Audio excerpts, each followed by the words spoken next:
Thanks a lot, Emmanuel. Oui, alors moi j'avoue que j'étais arrivé dans le débat avec des idées claires, mais plus je vous entends, plus c'est confus. Alors c'est sûrement moi qui ne comprends pas. La métaphore culinaire du président Lange, je n'ai pas tout saisi, mais c'est peut-être parce que je ne suis pas suffisamment éveillé. Et quant à ce qu'a dit M. Boutikofer, bon, lui, il trouve que c'est suspect quand M. Breton est d'accord. Moi, je trouve que c'est suspect dès que Mme Vestager ou M. Dombrovskis sont d'accord. Vous voyez, donc on a chacun nos petites habitudes. Bon, c'est comme ça. Par contre, ce qui est sûr, en tout cas, puisque j'essaie de comprendre ce dossier, je pensais l'avoir compris, mais je ne suis pas sûr.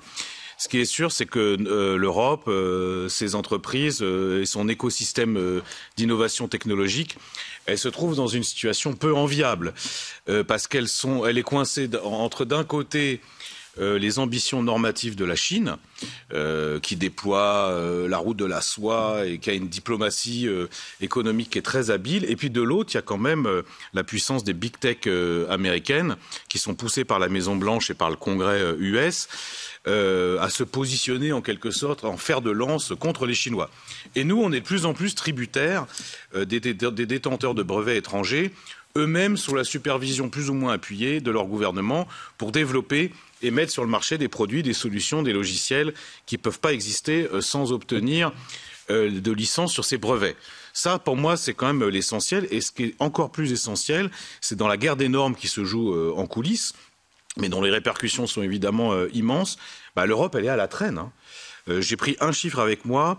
La part des brevets essentiels à une norme détenue par des entreprises ou organisations européennes, elle est passée à 15% en 2021, elle était à 22% en 2014. Dans le même temps, la part chinoise, elle doublait de 15 à 30%.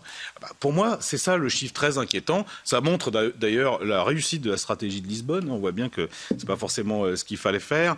Et pour couronner le tout, il est établi que non seulement la Chine, elle incite les organismes internationaux de normalisation et pour retarder l'accès de nos entreprises à ces brevets, mais elle vole les nôtres allègrement en appliquant sans scrupule la stratégie de la contrefaçon, j'en ai souvent parlé ici, et le pillage systématique de notre propriété intellectuelle.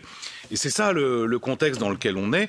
Alors après, il y a les instruments proposés par la Commission. Je n'ai pas compris, mais peut-être vous allez m'expliquer pourquoi il y a autant de scepticisme par rapport à l'Office européen de la propriété intellectuelle. Moi, spontanément, je trouvais que c'était plutôt intéressant de renforcer son rôle pour estimer les droits, afin que le montant soit équitable, raisonnable et non discriminatoire. Ça, c'est l'impression que j'avais, mais peut-être que je me trompe. De la même façon, moi, je n'étais pas contre l'idée d'instaurer un comité pour prévenir les litiges, parvenir à un compromis avec les ayants droit sur l'octroi de licence, avant d'aller au tribunal. Ça aussi, ça me paraissait pertinent. Mais j'avoue qu'après avoir écouté Mme Hübner, M. Lange, M. Boutikofer, j'ai des doutes. Et comme ils sont tous plus intelligents que moi, il va falloir que je recomprenne le débat avec mes collègues.